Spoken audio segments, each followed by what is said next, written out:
भैया एक जने गांव कहीं से आवत देखो अब कुछ न कुछ करने का हो। ए रुका रुका रुका, तुम्हें ऐसा नहीं जाना आता है। यही मैडम भाई के चाप दिया था। हम अपने मेढ़े में खोदा था या हर बार तो हर मेढ़ तू आके खोद लिया। अरे पढ़ा तो लिखा था, अब जमाना बदल गया, पुराने ख्याल में ना जा अपने आजा बाबा वाले में। ऐसे तुम्हारे घर वाले लड़ाइया रहे तू वैसे यहाँ अगर एका खूंटा का भाव गाड़े चाहिए अपने खेत में गाड़े मेढ़े कहीं बढ़िया देखा तब तू उसका चीनी लगाई रहा थे तू आके गाड़ा ना।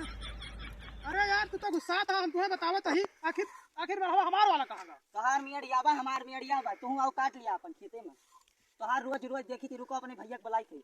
ओ भैया हाँ का बोलिए तब भैया बुला लिया। तुम्हें मार डरी है। हाँ हाँ भैया के तोहरे बा हम ऐसे ही मूरी गाजर हम उखाड़ बहा देंगे देख लियो ना होगा का सब जो का भा या देखो ये रोज रोज नुकता रोज हर काम के यहाँ 3-4 रोज यार कौन कहाँ हो रहा है। अरे यार सहूर का आवा यका बताऊ तो रहे ना यार तू खाए रोज चलावा नुकता चीनी हमें लगावाई कौन तो हर हो रहा है। अरे भैया तू पकड़ हमें पकड़ पकड़ पकड़ ले नहीं अब्बा इनका मारे बब्बा अरे यार हम बब्बा मारो नो समझाओ तो। अरे ये कहा था कि नीचे गाड़ लिया चला जा नहीं अब्बा पकड़ नहीं जाना सारे बच्चे भाई इनका हम हो बोला अगला इसका तू जा तू बड़ा लेके जाओ जा